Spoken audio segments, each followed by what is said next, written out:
Life has a way of whispering before it shouts. At first, the signs are subtle, an uneasy feeling, a closed door, a sense that something is not quite right. And yet, so many of us ignore these red flags, dismissing them as mere coincidences or inconvenient disruptions to our plans. But there are no coincidences, not really. When things start to shift in ways we don't understand, when obstacles appear that seem to have no logical reason for existing, we must ask ourselves, is this life simply being difficult, or is this something greater, something divine, trying to get our attention? Too often we move through the world deaf to the warnings that come our way. We convince ourselves that the discomfort we feel is just part of the process, that the relationships we're holding on to will somehow fix themselves, that the path we are walking will eventually smooth out if we just push hard enough. But deep down, we know when something is wrong. We feel it in our gut.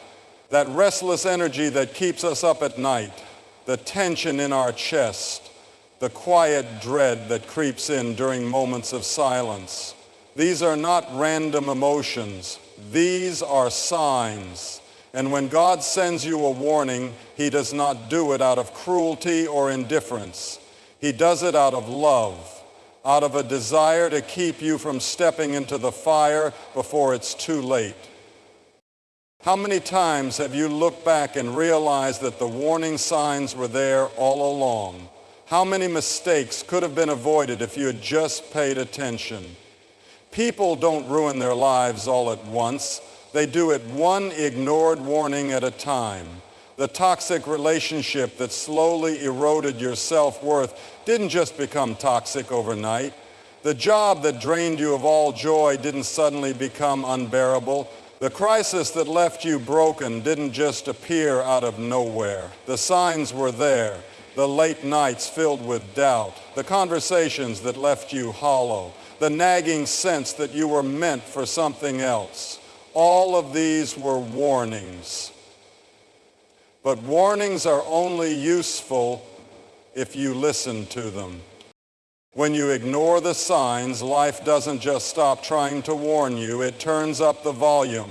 The gentle nudges become strong pushes, and if you still refuse to listen, the push turns into a collapse.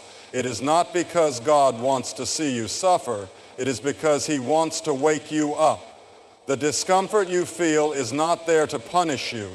It is there to move you, to shake you out of the prison you've built for yourself. You were not created to live in chains of your own making, bound by fear, complacency, or the illusion of safety.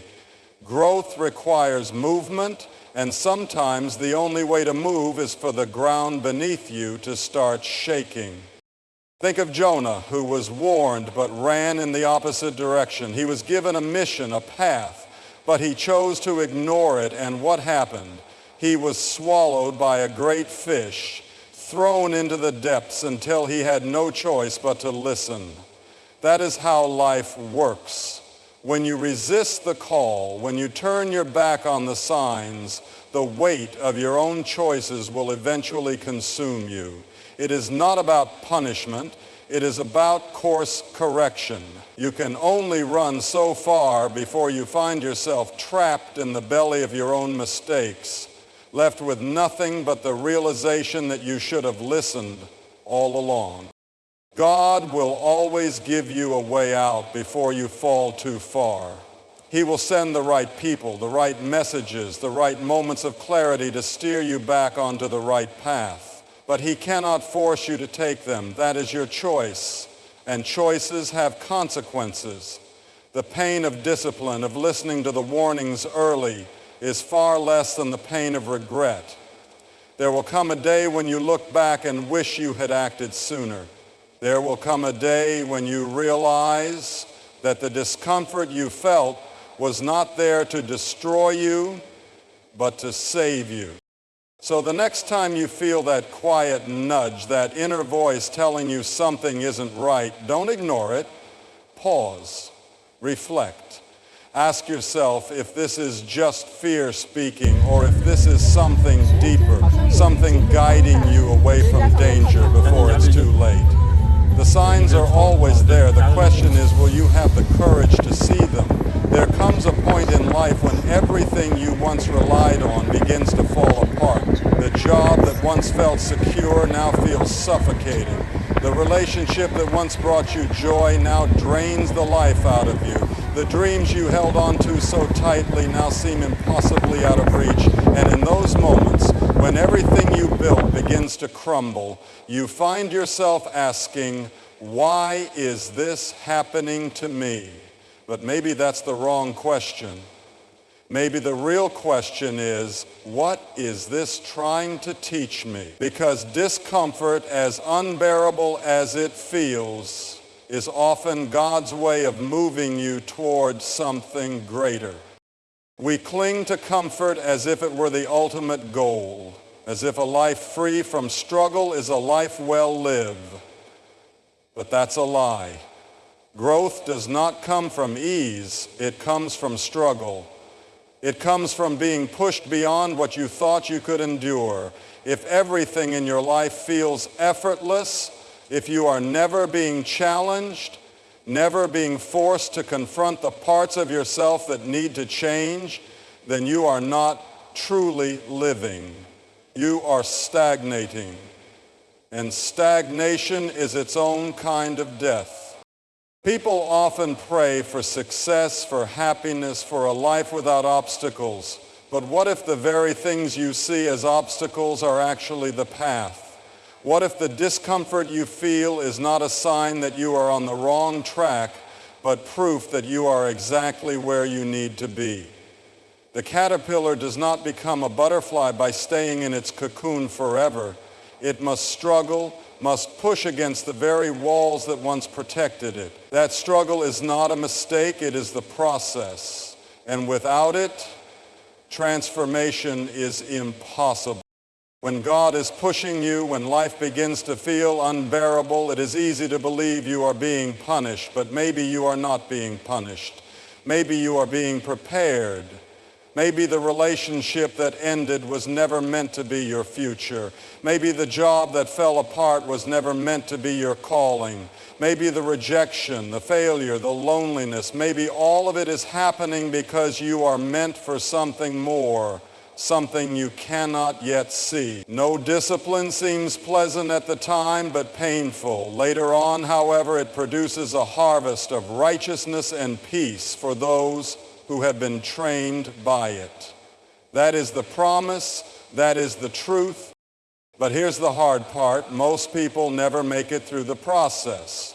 They mistake the struggle for a sign to give up. They return to what is safe, to what is familiar, even if it is killing them. They would rather stay in a toxic relationship than face the pain of loneliness. They would rather endure a job they hate than risk the uncertainty of chasing their purpose. They choose comfort over calling, and in doing so, they choose mediocrity over meaning. But you are not called to a life of mediocrity. You are not here to simply exist, to drift through life, avoiding pain at all costs. You are here to grow, to evolve, to step into the fullness of what you were created to be. And that requires discomfort. That requires being broken down so that you can be rebuilt stronger. It requires being torn away from the things that no longer serve you so that you can be free to step into what truly does. See, I am doing a new thing. Now it springs up. Do you not perceive it? The old must be stripped away before the new can emerge. So when the door closes, don't bang on it. When the path you thought was yours disappears beneath your feet, don't waste time mourning it. Trust that if something is being taken from you, it is because something greater is on the way. Trust that the discomfort, the confusion, the struggle, it is all part of the process. You do not grow in the easy seasons. You grow in the storm. You find out who you really are, not when everything is going your way, but when everything is falling apart. That is when your character is forged. That is when you discover what you are truly capable of. And so if life is pushing you right now, if you feel like everything you know is slipping away, I urge you, don't resist it. Don't run back to what is safe simply because it is familiar. Stand firm, endure. Trust that what is being stripped away was never meant to stay. Trust that the pain is not pointless. Because one day, when you look back, you will see that every loss, every moment of discomfort, every unanswered prayer, it was all leading you to exactly where you were meant to be.